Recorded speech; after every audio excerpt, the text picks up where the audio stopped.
Friends, till now we have studied what is zero air void line and 100% saturation line, है ना। हम लोगों ने डिस्कस कर लिया था light compaction versus heavy compaction में क्या वेरिएशन होता है। जैसे ये जो कर्व है, कॉम्पेक्शन कर्व जो है, ये लाइट कॉम्पेक्शन का है, ठीक है। अगर हैवी कॉम्पेक्शन करेंगे तो यही कर्व क्या होता है, ये कर्व क्या होता है, ये शिफ्ट हो जाता है, ठीक है ना। ये शिफ्ट हो जाता है, थोड़ा सा इस तरफ शिफ्ट हो जाता है, मतलब OMC की वैल्यू कम हो जाती है और ड्राई डेंसिटी हमें ज़्यादा मिलती है ना। तो this is the difference between light compaction and heavy compaction. ये हम पहले से मतलब देख चुके हैं ना ऑलरेडी। तो मैं आप लोगों को अभी बताने वाला हूँ जो वो है कि भाई ज़ीरो एयर वॉइड लाइन की एक इक्वेशन होती है ना, और 100% सेचुरेशन लाइन की एक इक्वेशन होती है। तो जब हम उसमें कंडीशंस रखते हैं तो दोनों सेम आनी चाहिए, तभी हम ये मानेंगे कि भाई ये दोनों ओवरलैप कर रही है मैथमेटिकली, मतलब हम लोग ये बात प्रूव कर रहे होते हैं, ठीक है। तो हम क्या कर रहे होते हैं, हम एक रिलेशन निकाल रहे होते हैं कि हमारे पास ड्राई डेंसिटी और एयर वॉइड्स के बीच में एक रिलेशन होना चाहिए हमारे पास, मतलब कुछ ऐसा एयर कंटेंट के बीच में। तो ऐसा कुछ अगर रिलेशन होगा तो हम एक रिलेशन स्टेब्लिश कर सकते हैं इसके और ज़ीरो एयर वॉइड लाइन के बीच में, ठीक है। ऐसे ही हमारे पास एक ड्राई डेंसिटी और सैचुरेशन के बीच में एक रिलेशन होना चाहिए। तो ऐसा कोई रिलेशन हमारे पास है क्या? हाँ, तो चलिए बात करते हैं, देखते हैं। देखो, equation of zero air void line we can say, है ना। देखो क्या करना है, अगर हम वन माइनस एयर कंटेंट करें तो we can write it like this, है ना। वन माइनस एयर कंटेंट क्या होता है, volume of air upon total volume, ठीक है। और इसको हम ऐसे लिख सकते हैं, ये टोटल वॉल्यूम को यहाँ मल्टीप्लाई कर दे तो V minus volume of air upon total volume, ठीक है। तो ये हम एक एक रिलेशन निकालने के लिए सारी प्रोसेस कर रहे हैं, ठीक है। एक रिलेशन निकालने के लिए प्रोसेस कर रहे हैं ये सारी, ठीक है। तो वो रिलेशन हमारा क्या आता है हम देखेंगे, पहले हम प्रोसेस कर लेते हैं ना। तो हमने ऐसा किया, total volume minus volume of air. अब किसी भी सॉइल पार्टिकल में, मतलब सॉइल मास में, सॉरी, आपका सॉलिड है, वाटर है और एयर है, ठीक है। अब टोटल वॉल्यूम में से आप वॉल्यूम ऑफ एयर माइनस कर दोगे तो आपको क्या बचेगा, वाटर और सॉलिड, है ना। तो total volume minus volume of air is equals to volume of solid plus volume of water. तो हम इसको ऐसे लिख सकते हैं, अपॉन टोटल वॉल्यूम को वैसे का वैसा लिख दिया, ठीक है। तो ये रिलेशन हमारे पास आ गया कि one minus air content is equals to this. तो हमने ये और ये चीज़ को यहाँ पे लिख दिया, ठीक है। डिनोमिनेटर के वॉल्यूम को दोनों दोनों साइड डिवाइड करके सेपरेटली लिख दिया हमने, ठीक है। अब देखिए हमारे स्पेसिफिक ग्रेविटी क्या होती है, specific gravity is equals to unit weight of solid upon unit weight of water, ठीक है। इसको हम ऐसे लिख सकते हैं कि जो weight of unit weight of solid है ना। तो यूनिट वेट ऑफ सॉलिड को हम लोग कैसे क्या लिख सकते हैं, या फिर unit weight of solid is equals to weight of solid upon volume of solid. तो हमने इसे ऐसे लिख दिया और यूनिट वेट ऑफ वाटर को वैसे का वैसा कॉपी कर दिया, ठीक है। तो यहाँ से हमारे पास एक टर्म मिली हमें, वॉल्यूम ऑफ सॉलिड, ठीक है। तो ये वॉल्यूम ऑफ सॉलिड को क्या हम ऐसे लिख सकते हैं, क्या वॉल्यूम ऑफ सॉलिड को हम इस साइड ट्रांसफ़र कर दें और ये स्पेसिफिक ग्रेविटी को इधर ट्रांसफ़र कर दें, तो क्या आ जाएगा हमारे पास, volume of solid is equal to weight of solid upon specific gravity of solid into gamma W, ठीक है। तो ये वॉल्यूम ऑफ सॉलिड का एक फार्मूला हमारे पास आ गया दोस्तों, ठीक है। सो वॉल्यूम ऑफ सॉलिड का फार्मूला निकालने के पीछे हमारा पर्पस क्या था, क्योंकि हमारे पास यहाँ पे एक वॉल्यूम ऑफ सॉलिड के फॉर्म में एक चीज़ है, उसकी जगह पे हम ये चीज़ रख देंगे, ठीक ठीक है भाई। ऐसे ही हम वॉल्यूम ऑफ वाटर का भी एक फार्मूला निकालेंगे और उसको भी प्लेस कर देंगे यहाँ पर, ठीक है। तो हमने ये वैल्यू रख दी कहाँ, वॉल्यूम ऑफ सॉलिड की जगह पर, ठीक भाई रख दी, चलो तुम कहते हो तो रख दी। ये हमने ये वॉल्यूम 1/v कॉमन निकाल लिया, ठीक है, और वॉल्यूम सॉलिड की जगह पे रख दिया। ऐसे ही वॉल्यूम ऑफ वाटर क्या होता है, वॉल्यूम वाटर क्या होता है, weight of water upon unit weight of water, ठीक है। Unit weight is equals to क्या होता है, वेट अपॉन वॉल्यूम। तो वॉल्यूम इज इक्वल्स टू क्या जाएगा, वेट अपॉन यूनिट वेट, ठीक। ये आ गया हमारा। अब वेट ऑफ वाटर को क्या लिख सकते हैं हम लोग, देखो वाटर कंटेंट क्या होता है, वाटर कंटेंट होता है हमारा wait of water upon weight of solid, ठीक है। तो वेट ऑफ वाटर क्या हो जाएगा, water content into weight of solid. तो ये हमने वाटर कंटेंट को वेट ऑफ वाटर को लिख दिया water content into weight of solid. देखो जनरल मैथमेटिक्स चल रहा है ना, अगर आपको ऐसे ही समझ में आ जा रहा है तो आप फॉरवर्ड कर सकते हो वीडियो, ठीक है। सिंपल चीज़ें। तो ये चीज़ें हमारे पास आ गई। है ना। वॉल्यूम ऑफ वाटर के लिए हमारे पास ये फार्मूला आ गया और वॉल्यूम ऑफ सॉलिड के लिए ये फार्मूला आ गया। तो इसको भाई वॉल्यूम ऑफ सॉलिड की जगह रख दिया, इसको हमने वॉल्यूम ऑफ वाटर की जगह रख दिया। ठीक, अब रख दिया, अब सिर्फ हमें मैथमेटिकल, है ना, रूल्स लगाने हैं कि भैया क्या क्या कॉमन निकल रहा है। तो वेट ऑफ सॉलिड दोनों जगह है, गामा डब्लू दोनों जगह है। तो हमने निकाल लिया वेट ऑफ सॉलिड और गामा डब्लू बाहर, बाकी सब अंदर रहने दिया। ठीक है, तो ये wait of solid upon total volume क्या हो गया, wait of solid upon total volume क्या हो गया, ड्राई डेंसिटी हो गई गामा डी। तो इसकी जगह हमने लिख दिया गामा डी। तो gamma D upon gamma W, ठीक है, into one plus W G upon G, ये हमारा कुछ ऐसा फॉर्मूला आ गया। इससे हम क्या निकाल सकते हैं, गामा डी की वैल्यू निकाल सकते हैं। तो देखो दोस्तों, आप गामा डी की वैल्यू निकालोगे सारी चीज़ें ट्रांसफ़र करके, तो ये फार्मूला आपको मिल जाएगा। ठीक है, अब ये फार्मूला हमारा आया, तो इसमें एक चीज़ हमें दिख रही है, एयर कंटेंट, है ना। ये जो एन है ये एयर कंटेंट को शो करता है। अब मैं बोल रहा हूँ कि भाई ज़ीरो एयर वॉइड लाइन जब मैं बोल रहा हूँ, है ना, मैंने आप लोग को बताया था कि जो लाइन है ये क्या शो करती है, ये ज़ीरो एयर वॉइड्स को शो कर रही है, यानी टोटल एयर जो है आपके पार्टिकल से रिमूव हो चुकी है। ठीक है, पार्टिकल से टोटल एयर रिमूव हो चुकी है। तो अगर ज़ीरो एयर वॉइड लाइन है तो यहाँ पे एयर कंटेंट की वैल्यू क्या हो जाएगी, एयर कंटेंट हो जाएगा ज़ीरो। ठीक बात, हाँ भैया। तो हम इस इक्वेशन में अगर एयर कंटेंट को ज़ीरो रख दें तो गामा डी की वैल्यू क्या आ जाती है, गामा डी की वैल्यू आ जाती है G gamma W upon one plus W जी। ठीक है, तो जब एयर कंटेंट ज़ीरो होता है तो gamma D G gamma W upon one plus W जी हो जाता है। ठीक है, इस फॉर्मूले के हिसाब से। तो हमें एक चीज़ समझ में आई कि भाई जब एयर कंटेंट ज़ीरो है तो G gamma W upon one plus W जी, ये फार्मूला आ रहा है हमारे पास जब हम एयर कंटेंट को ज़ीरो रखना है तो। ठीक है, अब हमारे पास एक फार्मूला और होता है ना। अब हम इसकी बात करेंगे, इससे भी सेम रिजल्ट निकल के आ रहा है कि नहीं आ रहा। तो ये लाइन मैथमेटिकली भी हमारे पास आ जाएंगी कि भाई ये ओवरलैप कर रही हैं और सही कर रही हैं। ठीक है, तो हम बात करते हैं, देखो ये देखिए, gamma D is equal to G gamma W upon one plus E होता है ना। ये हम पहले से पता है, हमें प्रॉपर्टीज़ में हमने फॉर्मूले में पढ़ लिया। अब हमें ये भी पता है सेवाग A C is equal to W G होता है ना, है ना। Saturation into water ratio is equal to water content into specific gravity. ठीक है, तो यहाँ से ई की वैल्यू क्या निकल के आ रही, ई की वैल्यू निकल के आ रही डब्ल्यू जी अपॉन एस। भाई ये ई की जगह पे आप रख दो, तो ई की जगह पे रख दिया तो ये फार्मूला आ गया हमारे पास। अब मैं आपसे बोल रहा हूँ कि भाई जब आपकी सॉइल जो है, ये फार्मूला आ गया है ना, ऐसा फार्मूला हमारे पास आ गया। ठीक, फार्मूला जब आ गया तो जब बोल रहे हैं हम आपसे कि भाई आपकी 100% सेचुरेशन लाइन बोल रहे हैं, यानी एस की वैल्यू क्या हो जाती है, वन, या 100% मीन्स वन।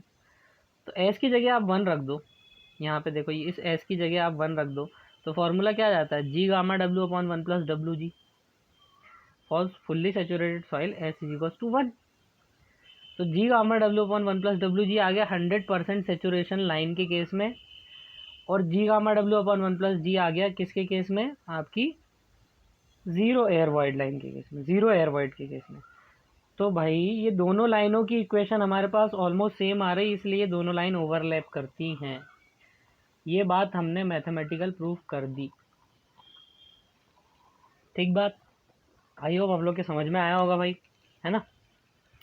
तो हैंस प्रूव्ड कि ज़ीरो एयर वाइड लाइन और 100% सेचुरेशन लाइन विल ओवरलैप। ठीक है, तो यहाँ पे काम की बात क्या थी भाई, यहाँ पे काम की बात ये थी कि आपको ये इक्वेशन ध्यान में रखनी होगी। कौन सी वाली, ये वाली, ये वाली इक्वेशन ध्यान में रखनी होगी और ये वाली भी ध्यान में रखनी होगी। ठीक है, क्योंकि जिसमें आप जैसे ही एयर कंटेंट ज़ीरो रखते हो और इसमें आप सेचुरेशन 100% रखते हो, दोनों इक्वेशन की वैल्यू सेम आ जाती है दोस्तों। ठीक है, तो आई होप आप लोग के ये कॉन्सेप्चुअल मतलब मैथमेटिकल रीज़न जो था इसके पीछे, है ना, behind the overlapping of 100% saturation line and zero air void line, ये आपके पल्ले पड़ गया होगा। तो चलो अब आगे बढ़ते हैं, है ना। थोड़े सा टॉपिक हमारा बाकी है। ठीक है, तो हमने ऑलमोस्ट कॉम्पैक्शन जो है वो कवर कर ही लिया। ठीक है, बात करते हैं कि कौन कौन से फैक्टर्स हैं जो कॉम्पैक्शन को अफेक्ट करते हैं। So will see the factors affecting compaction. इनमें पहले नंबर पे हमारा कॉम्पैक्टिंग एफर्ट। कॉम्पैक्टिंग एफर्ट यानी कि भाई आपने लो कॉम्पैक्श वो लाइट कॉम्पैक्शन किया है या हैवी कॉम्पैक्शन किया है या स्टैंडर्ड प्रॉक्टर किया है या मॉडिफाइड प्रॉक्टर किया है, तो कुछ अंतर आता है कि नहीं आपके उसमें जो आप कॉम्पैक्शन कर्व बनाते हो। लो करते हो तो भाई वाटर कंटेंट आपको ज़्यादा लगाना पड़ता है और ड्राई डेंसिटी आपको कम मिलती है। हैवी करते हो तो वाटर कंटेंट आपको कम लगता है पर ड्राई डेंसिटी आपको ज़्यादा मिलती है। ठीक, तो ये जस्ट हम पहले डिस्कस कर चुके हैं, आई होप आप लोग के समझ में आ रहा होगा। तो जितना ज़्यादा आप एफर्ट बढ़ा देते हो, एफर्ट बढ़ाना यानी कि भाई एनर्जी ज़्यादा आप देना सॉइल में, ठीक है, ज़्यादा एनर्जी देना। तो ज़्यादा एनर्जी दोगे तो ड्राई डेंसिटी ज़्यादा मिलेगी, ठीक है। कम एनर्जी दोगे तो ड्राई डेंसिटी कम मिलेगी। तो this curve is for low energy and this curve is for higher energy. Higher energy यानी जो आप रैमर यूज़ करते हो, ठीक है, उसका कितना वेट है और कितने नंबर ऑफ ब्लोज दे रहे हो। तो नंबर ऑफ ब्लोज तो हम हर बार 25 देते हैं टेस्ट में। फील्ड में भी इसको आप मतलब वहाँ पे रिप्लिकेट कैसे करते हो फील्ड में, यानी कि फील्ड में आपने बहुत ज़्यादा नंबर ऑफ टाइम्स उसमें वो लगाया या बहुत हैवी मशीनरी आपने यूज़ की, तो आपको कम वाटर कंटेंट में ज़्यादा ड्राई डेंसिटी मिल जाएगी, है ना। इस तरीके से इसको हम फील्ड में रिलेट कर सकते हैं दोस्तों। तो कॉम्पैक्टिंग एफर्ट का बहुत मेजर रोल होता है यहाँ पे, है ना। कॉम्पैक्टिंग एफर्ट बढ़ा दिए तो ये कर्व मिलेगा, कॉम्पैक्टिंग एफर्ट कम कर दिए तो नीचे वाला कर्व मिलेगा, ठीक है। ये क्यों मिलता है ये मैं प्रीवियसली डिस्कस कर चुका हूँ, है ना, हम ये डिस्कस कर चुके हैं काफ़ी अच्छे से दोस्तों, है ना। उसके बाद बात आती है वाटर कंटेंट की। तो सिंपल सी बात है भाई, वाटर कंटेंट का क्या असर होता है। देखो भाई, ये वाला इस साइड जो है इसको क्या बोलते हैं, इस साइड हम पानी बढ़ाते जा रहे थे, जब हम पानी बढ़ा रहे थे, है ना, तो मैक्सिमम पानी कहाँ पे मिल रहा था, इस पॉइंट पे, ठीक है। तो मतलब कि ये जो पॉइंट है, ये पॉइंट क्या होता है, OMC कहलाता है। क्या कहलाता है, OMC, ऑप्टिमम मॉइस्चर कंटेंट का पॉइंट।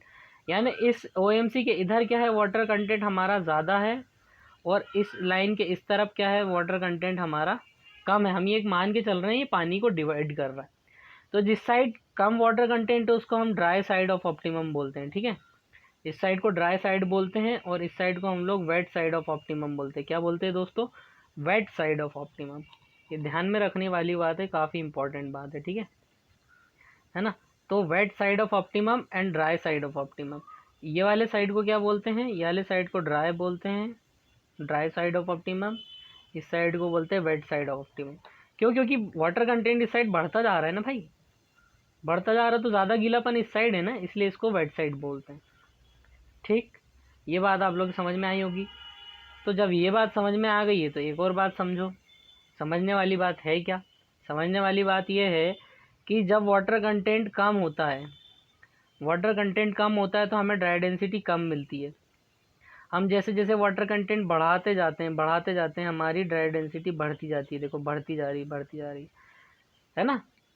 पर जब हम ऑप्टिमम मॉइस्चर कंटेंट की वैल्यू पे पहुंचते हैं तो हमें मैक्सिमम ड्राई डेंसिटी मिलती है। हमें गामा डी कंटिन्यूसली बढ़ रहा था, पर कब तक बढ़ेगा, गामा डी मैक्स तक बढ़ेगा जब तक हमारा वाटर कंटेंट जो है वो OMC तक पहुंचेगा। जैसे ही हमारा वाटर कंटेंट OMC पे पहुंचा, जैसे ही हमारा वाटर कंटेंट OMC पे पहुंचा, ऑप्टिमम मॉइस्चर कंटेंट वैल्यू पे पहुंचा, हमें मैक्सिमम ड्राई डेंसिटी मिल गई। इसके उस साइड अगर आप बढ़ाओगे वाटर कंटेंट को तो अब डेंसिटी क्या होती है, कम होती जा रही है। ठीक, तो क्या हो रही है, डेंसिटी कुछ कम होती जा रही है। चलो इसको थोड़ा सा जूम आउट करके समझते हैं, है ना। चलिए देखते हैं भाई, थोड़ा सा और साइज़ बड़ा हो जाएगा तो हम ज़्यादा अच्छे से अंडरस्टैंड कर पाएंगे चीज़ों। देखो भाई, तो अब क्या सीन समझ में आ रहा है हमारे, देखो हमारे समझ में क्या आ रहा है कि ये OMC से इस तरफ क्या बोलते हैं हम इसको, इसको हम लोग बोलते हैं ड्राई साइड ऑफ ऑप्टिमम। और OMC से इस तरफ क्या बोलते हैं हम लोग, वेट साइड ऑफ ऑप्टिमम। ये वाले पोर्शन को, ये पूरे पोर्शन की बात कर रहा हूँ मैं, है ना। ये वेट साइड है और ये ड्राई साइड ऑफ ऑप्टिमम है। तो वाटर कंटेंट का क्या इफेक्ट होता है, वाटर कंटेंट बढ़ता जाए अप टू OMC, तो हमारी डेंसिटी, ड्राई डेंसिटी क्या हो रही होती है, बढ़ रही होती है। और OMC के बियॉन्ड अगर हमारा वाटर कंटेंट बढ़ता है तो ड्राई डेंसिटी क्या हो रही होती, कम हो रही होती है। ये कम हो रही है और ये यहाँ से ये ऐसी बढ़ रही है और इस तरफ ये घट रही है, ठीक है, इधर से इधर तक बढ़ रही है, ठीक है। तो हमें ये समझ में आ गया कि इनिशियली तो वाटर कंटेंट बढ़ाने पे हमारी ड्राई डेंसिटी बढ़ती है अप टू OMC, और ऑप्टिमम मॉइस्चर कंटेंट के बियॉन्ड अगर हम वाटर कंटेंट बढ़ाएं तो हमारी ड्राई डेंसिटी क्या हो रही होती है, घटने लगती है दोस्तों। तो आई होप आप लोग की बात समझ में आई होगी, है ना। तो कॉम्पैक्शन में क्या हो जाता है, इनिशियली वाटर कंटेंट बढ़ाओ, अच्छी बात है, पर कहाँ तक बढ़ाओ, सिर्फ OMC तक। तो OMC की वैल्यू हमें पता होनी चाहिए, जो कि हम कहाँ डिटरमाइन करते हैं, हम लैब में डिटरमाइन करते हैं, ठीक है। चलिए भाई, समझ में आई होगी बात। इसके बाद बात करते हैं मेथड्स ऑफ कॉम्पैक्शन की। तो क्या करते हो, आप प्रेशर डालते हो सॉइल के ऊपर, एक तो प्रेशर से कर सकते हो, दूसरा तरीका इम्पैक्ट से। इम्पैक्ट यानी कि ये भाई देखो, इम्पैक्ट यानी कि ये ऐसे करके हम क्या करते हैं, सॉइल के ऊपर इम्पैक्ट लगाते हैं और सॉइल के अंदर ऐसे इफेक्ट होता है और सॉइल क्या हो जाती है, कॉम्पैक्ट हो जाती है, ठीक है। इस तरीके से we can compact the soil. इसके बाद बात आती है वाइब्रेशन की, ठीक है। तो वाइब्रेशन कैसे करते हैं, वाइब्रेशन कैसे करते हो भाई, वाइब्रेशन के लिए वाइब्रेटरी रोलर यूज़ करते हो। ये आप लोगों ने देखा होगा भाई, है ना। वाइब्रेटरी रोलर या XYZ कोई भी वाइब्रेटर यूज़ करते हैं, ठीक है। तो उससे भी सॉइल कॉम्पैक्ट हो जाती है। ये सबसे ज़्यादा सूटेबल किसके लिए होता है, ये सबसे ज़्यादा बढ़िया होता है भाई सैंडी सॉइल के लिए, क्योंकि सैंडी सॉइल के ऊपर अगर आप थोड़ा प्रेशर लगाते हो ना, उसमें कॉम्पैक्शन नहीं होता उतना अच्छा। आप वाइब्रेशन करते हो ना, बहुत अच्छा कॉम्पैक्शन होता है, ठीक है। पाम ट्री प्रोजेक्ट का नाम सुना है आप लोगों ने, पाम ट्री प्रोजेक्ट जो दुबई में बना था, वो मतलब सैंड का आइलैंड बनाया था उन लोगों ने, और वो सैंड के आइलैंड को उन्होंने क्या किया था, ऐसे अंदर उसके ऐसे काफ़ी कुछ वाइब्रेटर सैंड के बहुत अंदर तक डाल के ऐसे घर करते थे, तो सॉइल वो जो सैंड के पार्टिकल्स थे वो सब पास पास आ जाते थे, ठीक है। तो वाइब्रेशन किसके लिए बेसिकली ज़्यादा यूज़ होता है, सैंडी सॉइल के लिए, ठीक। इसके बाद बात करते हैं भाई, ये नीचे लिखा नीडिंग लिखा है ना, ये सबसे नीचे नीडिंग लिखा है। तो ये देखो नीडिंग इफेक्ट। तो नीडिंग का मतलब क्या होता है भाई, नीडिंग का मतलब होता है गूंदना। अब गूंदते किसको हैं, हम आटे को गूंदते हैं, है ना। आटे को गूंदते, दलिया तो गूंद नहीं पाते हम, है ना।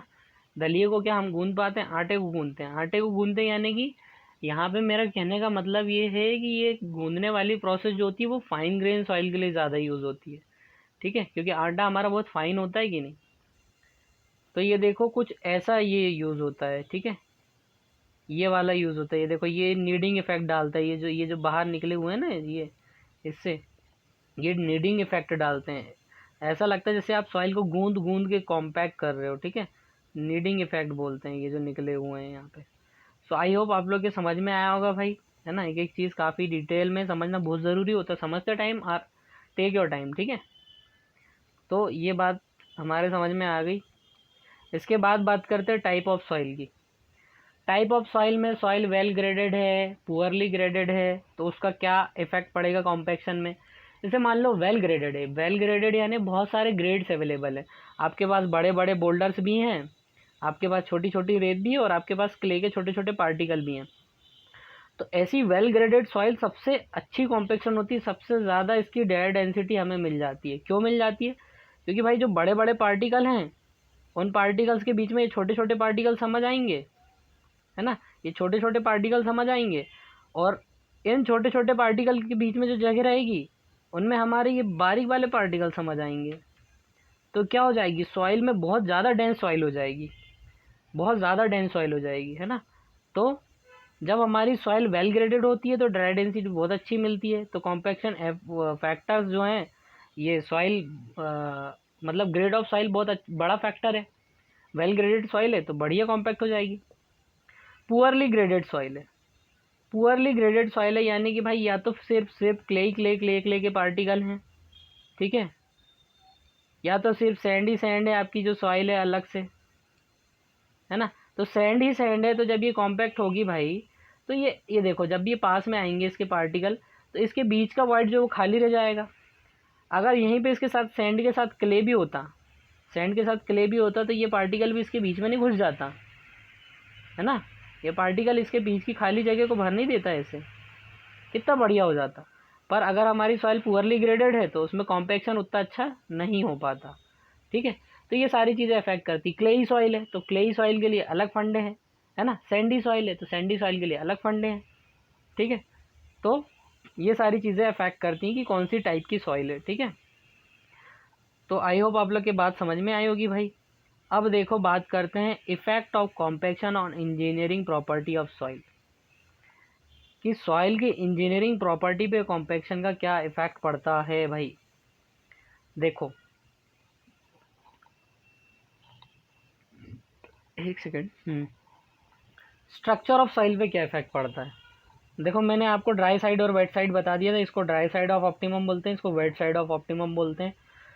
तो जब हम कॉम्पैक्शन करते हैं और अगर हमारी सॉइल जो है अगर वो कहाँ पे है, वो अगर ड्राई साइड ऑफ ऑप्टिमम में है तो उसके पार्टिकल कैसे होते हैं, फ्लोकुलेटेड होते हैं, यानी ऐसे एंड बैंड जमे होते हैं, हैफ हजार्ड मैनर में जमे होते हैं, ठीक है ना। हैफ हजार्ड मैनर में जमे होते हैं। जब हम कॉम्पैक्शन कर करके अगर हमने इतना वाटर कंटेंट ला दिया वो वेट साइड ऑफ ऑप्टिमम में आ गई, है ना, और कंटिन्यूसली हम कॉम्पैक्टिव एफर्ट डाल रहे हैं, तो पार्टिकल कैसे हो जाते हैं, ये पार्टिकल कैसे हो जाते हैं, ऐसे नहीं रहते, पार्टिकल कैसे हो जाते हैं, डिस्पर्स हो जाते हैं, मतलब ऐसे अरेंज्ड फॉर्म में आ जाते हैं, ऐसे आड़े हो जाते हैं, ठीक है, ऐसे हो जाते हैं, ठीक। तो ये बात हुई। अब देखो आप, यहाँ पे पानी ज़्यादा अच्छा बहेगा या इसमें पानी ज़्यादा अच्छा बहेगा। यहाँ से आप पानी डालोगे तो पानी तो यहाँ से, क्योंकि बहुत सारा हैफ हजार्ड मैनर में जमे हुए इंटरकनेक्टेड वॉइड्स हैं, तो पानी बह जाएगा। तो परमिएबिलिटी इसमें ज़्यादा होगी, इस साइड ज़्यादा होगी, यानी कि ड्राई साइड ऑफ ऑप्टिमम में परमिएबिलिटी ज़्यादा होती है। और जैसे जैसे आपके पार्टिकल्स एक दूसरे में बढ़िया अरेंज हो गए, जमा दिए, तो बीच में उतनी जगह बची क्या, जगह नहीं बची। पार्टिकल जब आपके बहुत प्रॉपरली ऐसे बढ़िया से अरेंज हो गए तो क्या हुआ, इनके बीच से क्या बहुत अच्छे से पानी नहीं निकल पाएगा, क्योंकि वो इंटरकनेक्टेड वॉइड्स नहीं रहेंगे, है ना। तो क्या होता है, आप ड्राई साइड ऑफ ऑप्टिमम से जब वेट साइड ऑफ ऑप्टिमम में जाते हो तो आपकी परमिएबिलिटी जो है, परमिएबिलिटी कम होती जाती है, ठीक है, परमिएबिलिटी घटती चली जाती है। मतलब permeability is high on dry side of optimum and permeability is less on wet side of optimum, ठीक है भाई, ठीक है। तो ये सारी चीज़ें हैं। अब वाटर जो पोर वाटर प्रेशर रहता है वो हाइयर होता है on wet side of optimum, ठीक है। इस साइड में वेट साइड में ऑफ ऑप्टिमम में ज़्यादा रहेगा, वाटर कंटेंट भी ज़्यादा रहता है, ऐसे रिलेट कर सकते हो इसको, ठीक है। बहुत ज़्यादा डिटेल में नहीं, बस आप ऐसे समझ लो बस की, ठीक है। Compaction, compaction is higher on wet side of optimum, sorry compaction नहीं है, कंप्रेसिबिलिटी है ये, है ना, वो लिखा हुआ था शॉर्ट में लिख दिया मैंने और मैं गलत पकड़ लिया उसको। कंप्रेसिबिलिटी हाइयर होती है, ठीक है, वेट साइड ऑफ ऑप्टिमम में, ठीक है। क्योंकि आप क्या कर रहे हो, ऐसे पार्टिकल ऐसे क्या है, डिस्पर्स्ड है, इसको डिस्पर्स्ड बोलते हैं, इसको फ्लोकुलेटेड बोलते हैं ना, if you want you can note. अगर पार्टिकल्स ऐसे हैं तो आप इसको ज़्यादा बेहतर तरीके से अरेंज कर सकते हो, पार्टिकल्स को और पास में ला सकते हो, आते जाएंगे, तो ज़्यादा कंप्रेसिबिलिटी रहेगी। पर पार्टिकल्स ऐसे इंटरलॉक्ड हैं, ऐसे हैफ हजार्ड मैनर में जमे, आप इसके ऊपर लोड लगाओ, ये फंसे हुए हैं ना अपनी पोजीशन में, तो ज़्यादा मूव नहीं करेंगे, तो कंप्रेसिबिलिटी लेस रहेगी। किस साइड, इस साइड, ठीक है, on dry side of optimum less रहेगी। पर ये क्या होते हैं, डिस्पर्स्ड कौन से होते हैं, डिस्पर्स्ड होते हैं भाई ये इस side, wet side of optimum में। तो वेट साइड ऑफ ऑप्टिमम में कंप्रेसिबिलिटी हायर होती है। अब स्वेलिंग कहाँ ज़्यादा होगी, स्वेलिंग ज़्यादा कहाँ पे होगी, swelling dry side of optimum में ज़्यादा होगी, यानी इस साइड ज़्यादा होगी, ठीक है। सॉइल यहाँ पे क्या हो सकती है, आसानी से फूल सकती है, सॉइल कर सकती है। श्रिंकेज कहाँ ज़्यादा होगा, श्रिंकेज ज़्यादा होगा वेट साइड ऑफ ऑप्टिमम में, इधर वेट साइड में ज़्यादा होगा श्रिंकेज, ठीक है। अब brittle failure more on dry side of optimum, dry side of optimum में ब्रिटल फेलियर ज़्यादा होता है। ब्रिटल फेलियर क्यों, क्योंकि आपके पार्टिकल ऐसे हैफाजार्ड फैले हुए हैं, एक टाइम तक तुमने लोड लगाया कुछ नहीं हुआ, बियर करते गए करते गए करते गए, और जब फेल हुए तो एकदम से फेल हो गए, सारे पार्टिकल्स का स्ट्रक्चर जो एकदम से ब्रेक हो गया, उसके लिमिट के बियॉन्ड लगा तो ब्रेक हो गया, है ना। तो भाई इसीलिए ब्रिटल फेलियर हाइयर होता है किस साइड में, on dry side of optimum, है ना, क्योंकि हैफ हजार्ड मैनर में पार्टिकल जमे हैं, लोड लगाया कुछ नहीं हुआ, कुछ नहीं हुआ, कुछ नहीं हुआ, और जब फेल हुआ तो एकदम से फेल हो गया भाई, एकदम से ये बस बिखर गए, ठीक है। और लुढ़क गए, तो ब्रिटल फेलियर हो गया। किस साइड में? ड्राई साइड ऑफ ऑप्टिमम में। अब सेटलमेंट किधर ज़्यादा होता है? अब ब्रिटल फेलियर भी इधर ही हो रहा है और सेटलमेंट भी किधर ज़्यादा होगा? ड्राई साइड में ज़्यादा होगा। ड्राई साइड में क्यों होगा? क्योंकि भाई वेट साइड में तो पार्टिकल ऐसे बढ़िया प्रॉपरली जमे हैं, जितने कॉम्पैक्ट हो सकते थे हो चुके। तो यहाँ पे क्या बहुत ज़्यादा सेटलमेंट होगा कि जितने पास आना था आ जाएंगे पहले ही, ठीक है। इसके बाद ये बहुत ज़्यादा सेटलमेंट नहीं शो करेंगे। पर ड्राई साइड में तो कैसे एंड बैंड जमे हुए हैं ना भाई, है ना, ताश के पत्तों जैसे आड़े टेढ़े। तो एकदम से क्या होगा, कोई लोड लगेगा, बिखर जाएंगे सारे पत्ते और गिर जाएंगे भर भरा के, ठीक है। तो आई होप आप लोग की बात पल्ले पड़ी होगी, है ना। एक एक चीज़ अच्छे से एक्सप्लेन की है दोस्तों, जो बहुत डिटेल में समझाने की थी उसको हमने बहुत डिटेल में डिस्कस किया है, और जो फटाफट ऐसे ही करने की थी उसमें ज़्यादा टाइम वेस्ट नहीं भी किया है ना। सो आई होप आप लोग के बात समझ में आई होगी। यहाँ पर हमारा कॉम्पेक्शन पूरा हुआ।